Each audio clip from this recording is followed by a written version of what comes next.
আমার হাতে আর কোনো অপশন ছিল না, এটা আমার ফার্স্ট কাজ ছিল। সো আমাকে একটা মানে একজন পরিচালক যে সুযোগ দিয়েছে ওইটাই আমার সাত কপালের ভাগ্য ওই সময়। কারণ আমি শুধু টিভিসি করতাম 7 বছর আগে, মানে কিন্তু অনেক আগের কথা বলছি আমরা। সো ওই সময় আমি যে এখন আর 7 বছর না, 7.5 বছর হয়ে গেছে। 7.5 বছর, হ্যাঁ। তো চুজ করে যে একটা ছবি করব ওইটা তো আমার সত্যি কথা বলতে হ্যাঁ, যেই সিনেমাটা করার প্ল্যান ছিল ওইটা আমার কাছে মনে হচ্ছে ওইটা আরো বেটার সিনেমা ছিল সামহাও। ওই যে ভাইয়া বললো না যে ওনার পুরানো জিনিস, আমারও ওই গল্পটাই ফেভারিট ছিল এবং ওই গল্পটাই অনেক আর্ক এবং ইট ওয়াজ আ ভেরি ইন্টারেস্টিং স্টোরি। মানে মুক্তিযুদ্ধে ফ্যামিলি ড্রামা, এই কম্বিনেশনটা কিন্তু খুব একটা আমরা দেখিনি। ইনফ্যাক্ট আমার মনে হয় স্ক্রিনে কখনো দেখিনি। তো এইরকম একটা কম্বিনেশনের একটা ছবি। তো যাই হোক, কোনো কারণে সেটা হয়নি। আমি আশা করব ভবিষ্যতে কোনো একদিন যদি ভাইয়া আবার সুযোগ পান আমি বলবো এই ছবিটা বানানো। এখন ভালো খারাপ মিলেই তো সবকিছু।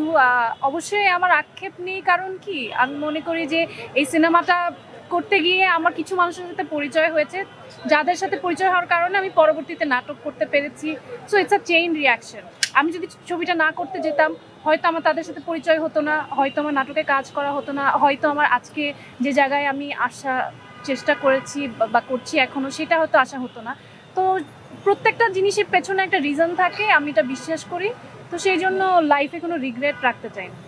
না, একদম নতুন কেউ যদি আমার কাছে খুব ওয়ান্ডারফুল একটা গল্প নিয়ে বা খুব সলিড একটা প্ল্যান নিয়ে আসে আমি সেটাও করতে রাজি, আমার কোনো অসুবিধা নেই। বলবো যে এই আমাদের যে একটা খুব ভালো সুযোগ, এরকম যখন international festival, Dhaka international film festival হচ্ছে, আপনারা ফ্রিতে এত ভালো ভালো ছবি দেখার সুযোগ পাচ্ছেন, অবশ্যই আসবেন এবং আপনার পরিবারদেরকে নিয়ে এসে ছবি আপনারা উপভোগ করবেন।